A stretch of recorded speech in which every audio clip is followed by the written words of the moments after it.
Now, former State Department Special Advisor Gabriel Nerona and also national security analyst and New York Times bestselling author Brigitte Gabriel. Her latest bestseller is here on the screen. It is called Rise. Great to see you both. Thanks for being with us. Thank you.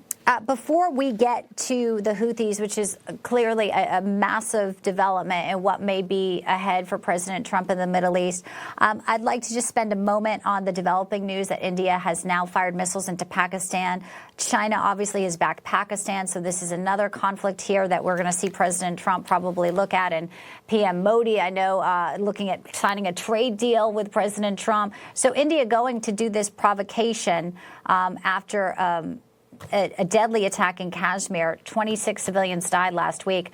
Brigitte, I'll just get your top line thoughts on where you think this may go and how it plays into the bigger geopolitical situation right now with our adversaries. This is very troubling because they are both nuclear powers, and this situation has been brewing for a few weeks now. We anticipated an attack. India said it's going to retaliate. But here's the concerning part. You are seeing a shifting in world powers. So you are seeing China coming to the aid of Pakistan. And, of course, America is going to align with India. And so you are seeing America's enemies form their own coalitions on the side. And the world is getting divided as we speak. I believe we will stand strongly with India. I hope America will never allow this to escalate. Both countries are very important to the U.S. and to the stability of the world. I believe diplomacy is right now. The phone lines are burning up between the United States, Pakistan, and India, and President Trump will be on top of it for sure. Yeah, just another thing that President Trump will be on top of, including today, the development with the Houthis. So I'll let you pick up on some of the analysis, Gabriel, that Brigitte was just outlining, the fact that, you know, the world's getting more dangerous despite attempts from President Trump to stabilize the Middle East. Yes, and so we're seeing a lot of this concern because it comes from the same problem, which is Islamic terrorism. It was Islamic terrorists from Pakistan that went in and attacked civilians, killed a honeymoon couple in India. And it's been the Iranian-backed terrorists in Yemen who've been attacking international shipping for the past 18 months now. And one thing that is at the center of all of this is the United States trying to curtail that terrorism. 52 days ago, President Trump announced the strikes against the Houthis with the goal of ending their attacks on international shipping. We now have that commitment. I don't trust the Houthis' word for much, but it's a start of seeing how far we can go and ensuring that other actors also start paying their fair share for protecting the Red Sea from international piracy. I hope the Europeans, I hope the Egyptians, I hope our Indian friends continue to do more to stop that Houthi movement. That way we can all benefit from the free international shipping lanes. Great point you both make. And you have to wonder, too, if this development with the Houthis is after it was breaking on our air yesterday. Brigitte, you were with us where we saw the Houthis coming under massive fire in their port.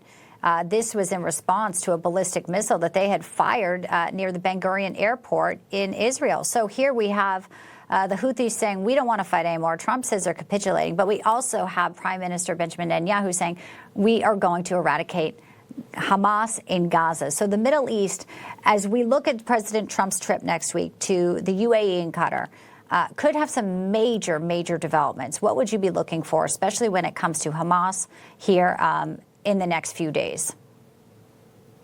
Look, there is no question that President Trump stands with Israel, and actually we are now bombing the enemies of Israel, who are our enemies as well, the Houthis, at the same time.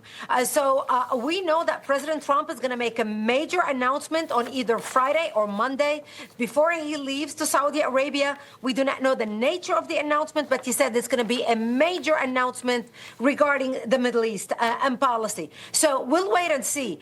We know that diplomacy has been working, and we know that we have been bombing the Houthis for weeks. You know, it has not been that much on the radar of Americans, our ongoing operation against the Houthis, but we have bombarded the daylight out of them. I know you covered it intensively, Bianca, but we expect Israel will move into Gaza.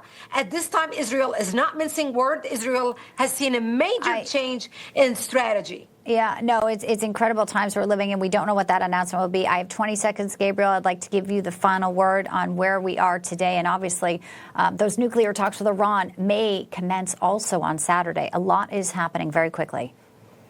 What we've seen in Gaza is that we've only gotten progress on our hostages once Israel moves forward militarily. The same goes for Iran. We've only seen progress in talks when they are really afraid the United States to take military action. Gabriel, Brigitte, I know you'll be standing by with us in the coming days, and the next week ahead could be a certainly critical one and one we have hope for when it comes to stability in the Middle East. I appreciate you both. Thank you.